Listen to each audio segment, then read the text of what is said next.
ગુજરાત સરકારશ્રી તેમજ ગુજરાતના ડીજીપીશ્રીનો એક અભિગમ છે કે ગુજરાતની જનતા મુક્ત મને ગરબા રમી શકે તેના આધારે અમારા જિલ્લાના ડીઆઈજી શ્રી જયપાલસિંહ રાઠોડ સાહેબે આખા જિલ્લાને સૂચના કરેલ છે કે તમામ પોલીસ સ્ટેશનના બહેનો જે છે એ સી ટીમની રચના કરી અને ટ્રેડિશનલ ડ્રેસમાં ગરબામાં જશે.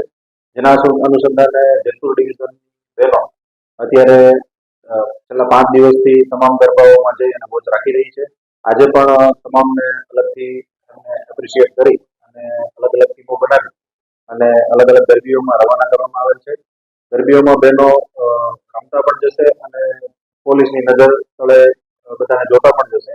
જેના આધારે કોઈ પણ છેડતીનો કે કોઈ બનાવ ન બને એની તકેદારીના ભાગરૂપે અને પબ્લિક ભયમુક્ત રીતે એક આ તહેવાર છે ઉજવી શકે તેના માટેનું એક આયોજન બંદોબસ્ત છે જેની અમલીકરણ જેતપુર ડિવિઝન પોલીસ દ્વારા કરવામાં આવે. જય માતાજી, મારું નામ છે જોશી. આજે અમે ખોડલધામ ખાતે ગરબા રમવા આવેલા છે અને અમને એકે બાબતનો ભય નથી કે આવારા તત્વો કે એકે વસ્તુનો કે અમને કોઈ નુકસાન પહોંચી શકશે. એનું કારણ છે જેતપુર પોલીસ સી ટીમ જે અમને જેતપુર પોલીસ આપેલી છે. એ કારણે અમે મોજથી એન્જોય કરી શકીએ છીએ. આ નવરાત્રી અમારી બહુ બેસ્ટ છે. અમને એકે બાબતનો ભય નથી.